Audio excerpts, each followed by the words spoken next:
આજે આપણે ગુજરાતી વિષયમાં વ્યાકરણનો અભ્યાસ કરીશું, જેમાં આપણો ટોપિક છે વાક્ય રચના, કર્તરી વાક્ય રચના અને કર્મણી વાક્ય રચના. આપણે જોઈએ, જે વાક્યમાં ક્રિયાપદ કર્તાને અનુસરે છે તેને કર્તરી વાક્ય કહે છે. જે વાક્યમાં ક્રિયાપદ કર્તાને અનુસરે છે તેને કર્તરી વાક્ય કહે છે.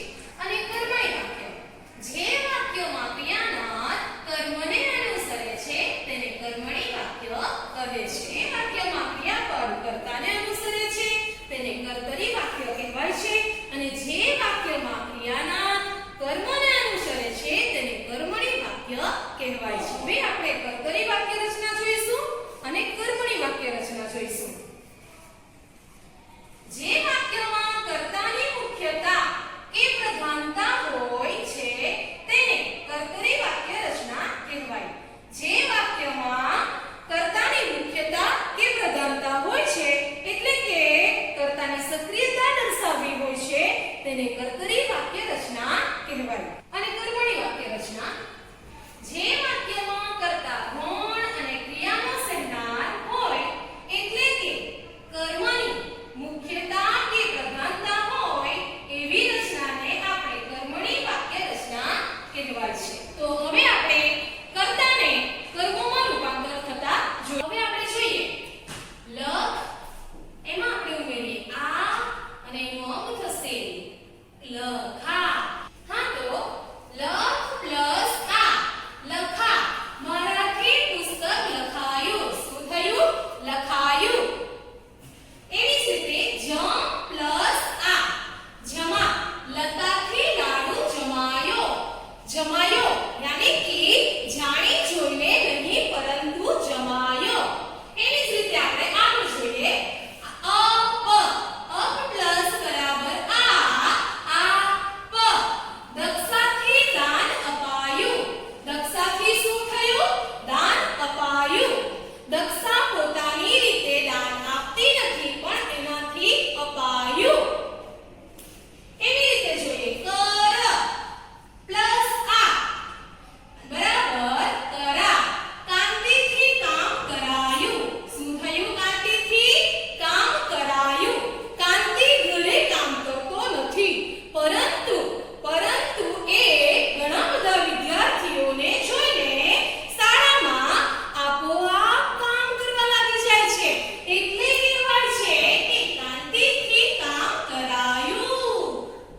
ત્યાર પછી આપણે જોઈએ, રમ પ્લસ આ બરાબર રમા. સચિનથી મેચ રમાઈ. શું થયું? સચિનથી મેચ રમાઈ. સચિન જ્યારે મેચ રમવાનો હતો ત્યારે અચાનક વરસાદ પડ્યો, પરંતુ વરસાદ બંધ થઈ જતા સચિનથી મેચ રમાઈ. એટલે કહેવાય સચિનથી કર્મ થયું, મેચ રમાઈ. પણ કોના દ્વારા? તો કર્તા છે સચિન.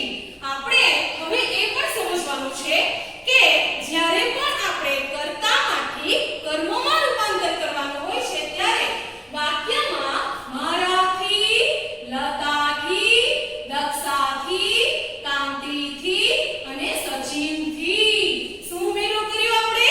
થી. ત્યારે આપણે કહી શકીએ, મારાથી પુસ્તક લખાયું. શું થયું? લખાયું. લતાથી લાડુ જમાયો. શું થયું? લાડુ જમાયો. દક્ષાથી દાન અપાયું. દાન અપાયું. કાંતિથી કામ કરાયું. કામ કરાયું.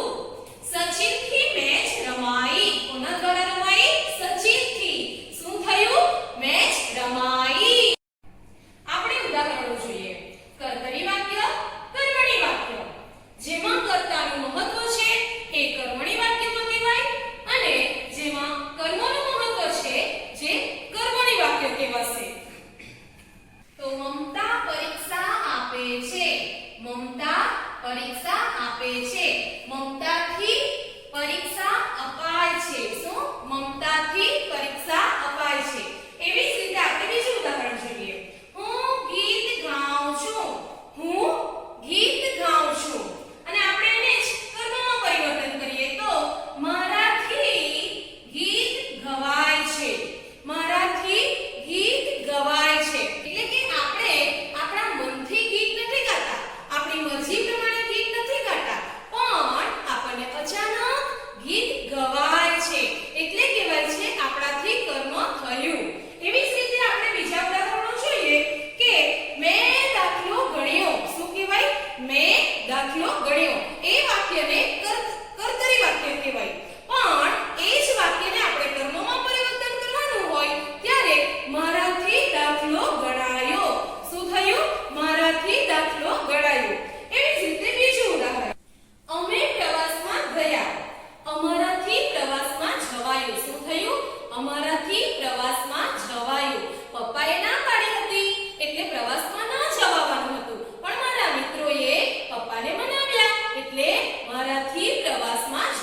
બાહ્ય વાક્ય રચના અને પ્રેરક વાક્ય રચના હવે આવતા ટાસ્કમાં જોઈશું.